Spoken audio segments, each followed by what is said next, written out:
मी Snehal Gharpankar, ESPN मराठीमध्ये आपलं पुन्हा एकदा स्वागत. तर पाहूयात आजच्या टॉप 9 बातम्या. सफाई कर्मचारी हे समाजाच्या स्वच्छतेचा महत्त्वाचा आधार आहेत. त्यामुळे त्यांच्या आर्थिक, सामाजिक आणि सेवाविषयक प्रश्नांकडे प्रशासनाने संवेदनशीलतेने पाहून ते तात्काळ मार्गी लावावेत.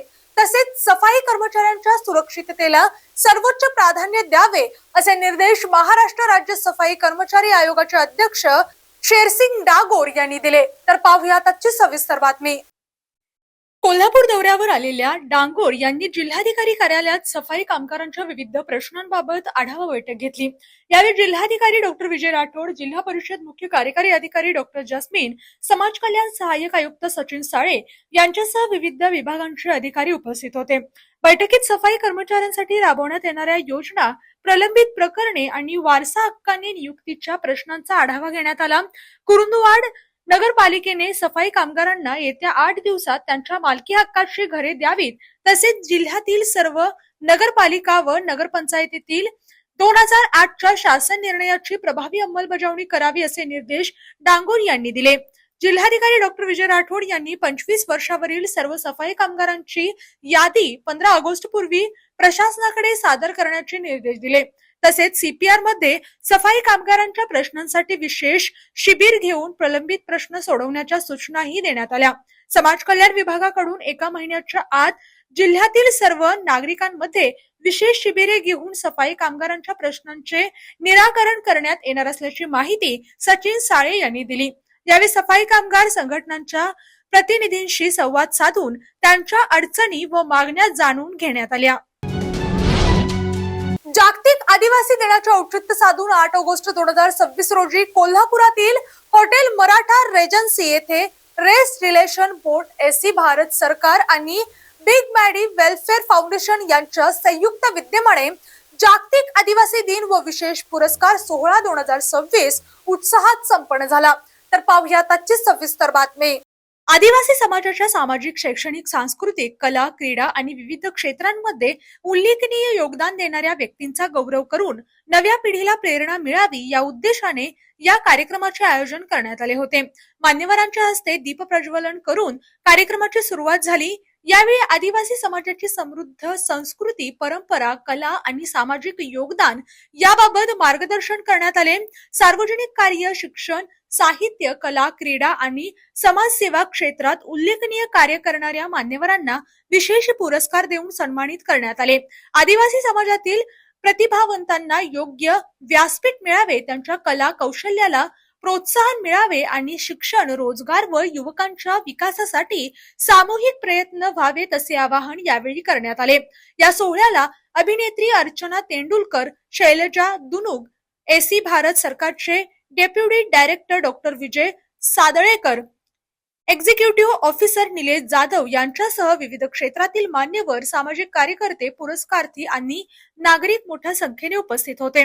कार्यक्रमाचे नियोजन एससी भारत सरकारचे महाराष्ट्र व गोवा अध्यक्ष डॉक्टर मॅडी तामगावकर यांनी केले, तर सूत्रसंचालन आरजे स्वप्नील पन्हाळकर यांनी केले. मुंबई महानगरपालिकेच्या अंतर्गत आरोग्य सेवांशी संबंधित विविध महत्त्वपूर्ण विषयांवर आज उच्चस्तरीय आढावा बैठक पार पडली. तर पाहूयात आजची सविस्तर बातमी.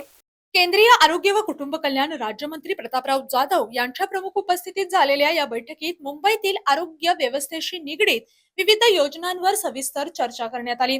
या बैठकीत महात्मा ज्योतिबा फुले जन आरोग्य योजना, आयुष्यमान भारत योजना, जेनेरिक औषध केंद्र, एआय तंत्रज्ञानाच्या माध्यमातून कॅन्सर स्क्रीनिंग तसेच महिलांच्या मानसिक आरोग्य सेवांशी संबंधित उपक्रमांवर विशेष चर्चा करण्यात आली. केंद्र सरकारकडून आरोग्य क्षेत्रासाठी उपलब्ध होणाऱ्या निधीचा प्रभावी आणि वेळेत विनियोग करून त्याचा थेट लाभ गरीब, गरजू आणि तळागाळातील नागरिकांपर्यंत पोहोचवण्यावर बैठकीत भर देण्यात आला. आधुनिक तंत्रज्ञानाचा वापर करून कॅन्सरचे लवकर निदान, महिलांसाठी मानसिक आरोग्य सेवा अधिक सक्षम करणे तसेच सर्वसामान्यांना परवडणाऱ्या औषधांची उपलब्धता वाढवण्याच्या दृष्टीनेही या बैठकीत महत्त्वपूर्ण मुद्दे मांडण्यात आले. मुंबईतील आरोग्य सेवा अधिक सक्षम, सुलभ आणि सर्वसमावेशक करण्यासाठी केंद्र व राज्य सरकार तसेच महानगरपालिका यांच्यात समन्वय वाढवण्याची गरज यावेळी अधोरेखित करण्यात आली. भारत जागतिक नेतृत्वाच्या दिशेने तर महाराष्ट्र ट्रिलियन डॉलर इकॉनॉमीच्या दिशेने वाटचाल करत असल्याचे मुख्यमंत्री देवेंद्र फडणवीस यांनी सांगितले. भारताच्या 80व्या स्वातंत्र्य दिनानिमित्त मुंबईतील ताज हॉटेल येथे आयोजित स्वागत समारंभात ते बोलत होते. तर पाहूयात आजची सविस्तर बातमी. या कार्यक्रमाला विविध देशांचे राजनैतिक अधिकारी, वाणिज्य दूत तसेच विविध क्षेत्रातील मान्यवर उपस्थित होते. पंतप्रधान नरेंद्र मोदी यांच्या नेतृत्वाखाली भारत अधिक सक्षम, आत्मविश्वासपूर्ण आणि जागतिक स्तरावर निर्णायक भूमिका बजावणारा देश म्हणून पुढे येत आहे. भारताने जगातील चौथी सर्वात मोठी अर्थव्यवस्था म्हणून स्थान मिळवले असून लवकरच 5 ट्रिलियन डॉलरपेक्षा मोठ्या अर्थव्यवस्थेचे लक्ष्य गाठेल असा विश्वास मुख्यमंत्री फडणवीस यांनी व्यक्त केला. महाराष्ट्राच्या आर्थिक विकासाला गती देत राज्याला ट्रिलियन डॉलरची अर्थव्यवस्था बनवण्याचे उद्दिष्ट असल्याचेही त्यांनी नमूद केले. भारताची लोकशाही, तिरंगा आणि स्वातंत्र्याची मूल्ये जगाला प्रेरणा देत राहतील असा विश्वास व्यक्त करत मुख्यमंत्री फडणवीस यांनी उपस्थित सर्व मान्यवरांना स्वातंत्र्य दिनाच्या शुभेच्छा दिल्या. स्वातंत्र्य दिनाच्या पार्श्वभूमीवर मुंबईतील प्रमुख शासकीय आणि ऐतिहासिक वास्तूंवर तिरंग्याच्या रंगांमध्ये आकर्षक विद्युत रोषणाई करण्यात आली आहे. तर पाहूयात आजची सविस्तर बातमी. मंत्रालय, विधान भवन, छत्रपती शिवाजी महाराज टर्मिनल्स आणि बृहन्मुंबई महानगरपालिकेची इमारत तिरंग्याच्या रंगांनी उजळून निघाल्याने मुंबईच्या वैभवात आणखी भर पडली आहे.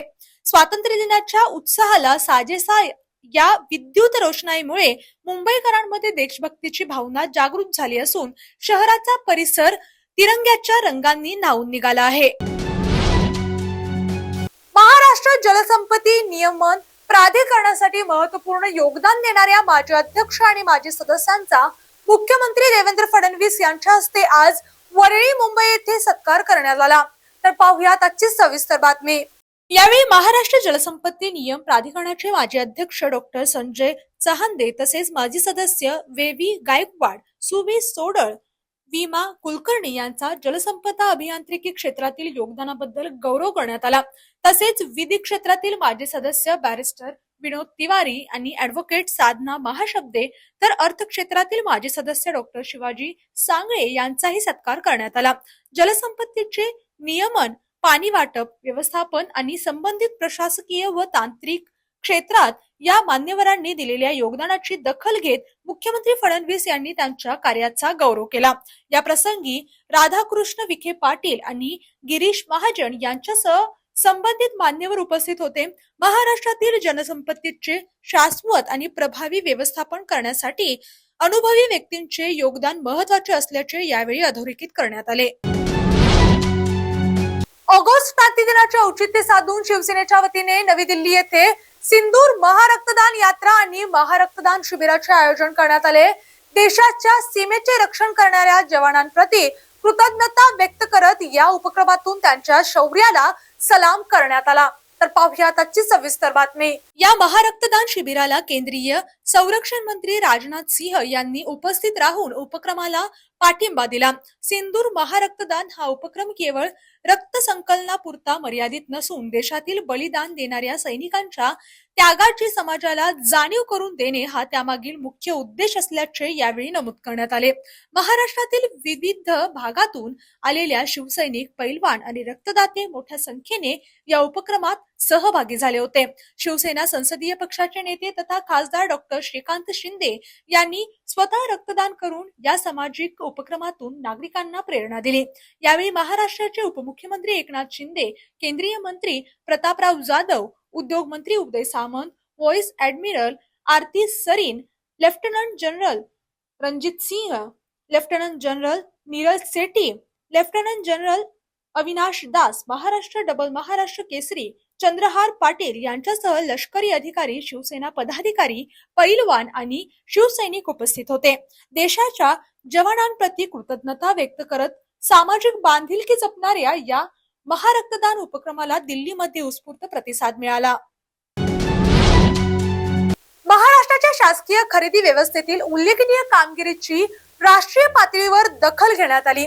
जेमच्या दशक पूर्तीनिमित्त नवी दिल्ली येथे आयोजित ऑनरिंग एक्सलन्स पुरस्कार सोहळ्यात महाराष्ट्राला 2 प्रतिष्ठित राष्ट्रीय पुरस्कारांनी गौरवण्यात आले. तर पाहूयात आजची सविस्तर बातमी. महाराष्ट्राला JM grassroots procurement excellence award तसेच highest JM procurement value since inception bronze award हे 2 पुरस्कार प्राप्त झाले. ग्रामपंचायतींसह विविध स्थानिक स्वराज्य संस्थांमध्ये जेएम च्या माध्यमातून सार्वजनिक खरेदीला प्रोत्साहन देण्यासाठी महाराष्ट्राने केलेल्या प्रयत्नांची या पुरस्काराच्या माध्यमातून दखल घेण्यात आली. शासकीय खरेदी प्रक्रियेत पारदर्शकता, स्पर्धात्मकता आणि राष्ट्र कार्यक्षमता वाढवण्यासाठी राज्याने केलेल्या कामगिरीचेही कौतुक करण्यात आले. केंद्रीय वाणिज्य आणि उद्योग मंत्री पियुष गोयल यांच्या हस्ते महाराष्ट्राच्या वतीने उद्योग आयुक्त डॉक्टर कादंबरी बलकवडे यांनी हे पुरस्कार स्वीकारले. महाराष्ट्राच्या शासकीय खरेदी व्यवस्थेतील सुधारणा आणि जेएमच्या प्रभावी वापराला मिळालेला हा राष्ट्रीय सन्मान राज्याच्या पारदर्शक व कार्यक्षम प्रशासनाच्या दिशेने महत्त्वपूर्ण कामगिरी मानली जात आहे. शासनासोबत समाजातील विविध घटकांचा सक्रिय सहभाग मिळाल्यास 2030 पूर्वी क्षयरोग निर्मूलनाचे लक्ष्य निश्चितपणे साध्य करता येईल असा विश्वास सार्वजनिक आरोग्य राज्यमंत्री मेघना साकोरे बोर्डीकर यांनी व्यक्त केला. तर पाहुयात आजची सविस्तर बातमी. ताज प्रेसिडेंट मुंबई येथे आयोजित कार्यक्रमात त्या बोलत होत्या. केंद्र व राज्य शासनासोबत नागरिक, सामाजिक संस्था आणि कॉर्पोरेट क्षेत्रानेही क्षयरोग निर्मूलनाच्या अभियानात सहभागी होण्याचे आवाहन त्यांनी केले. प्रधानमंत्री नरेंद्र मोदी यांच्या नेतृत्वाखालील निक्षय मित्र उपक्रमातून क्षयरुग्णांना औषधासोबत पोषणयुक्त आहार उपलब्ध करून देण्यात येत आहे. मुख्यमंत्री देवेंद्र फडणवीस यांच्यासह अनेक लोकप्रतिनिधी आणि नागरिक या उपक्रमात सहभागी झाले आहेत. महाराष्ट्राने 2030 पर्यंत थॅलेसेमिया मुक्त महाराष्ट्राचेही ध्येय निश्चित केले असून बालकांमधील स्थूलता, पीसीओडी आणि महिलांच्या आरोग्यासाठीही विविध उपक्रम राबवले जात असल्याचेही बोर्डीकर यांनी सांगितले. यावेळी आरोग्य विभागातील वरिष्ठ अधिकारी, टीबी तज्ज्ञ तसेच विविध कॉर्पोरेट कंपन्यांचे प्रतिनिधी उपस्थित होते. यानी अशा स्टॉप 9 बातम्या पाहण्यासाठी पाहत राहा SP nine Marathi, your time, your news. धन्यवाद. अशाच जिल्ह्यातील, राज्यातील व राष्ट्रीय स्तरावरील ताज्या बातम्या पाहण्यासाठी पाहत रहा एसपी9 मराठी न्यूज चॅनेल. या चॅनेलच्या माध्यमातून विविध क्षेत्रात उल्लेखनीय कार्य करणाऱ्या मान्यवरांच्या प्रेरणादायी मुलाखती तसेच महत्त्वाची माहिती आणि घडामोडी आपल्यापर्यंत पोहोचवल्या जातील. अशा नवीन बातम्या आणि माहिती मिळवण्यासाठी चॅनेलला लाईक करा, शेअर करा आणि हो, सबस्क्राईब करायला विसरू नका. पाहत रहा SP nine Marathi, your time, your news. धन्यवाद.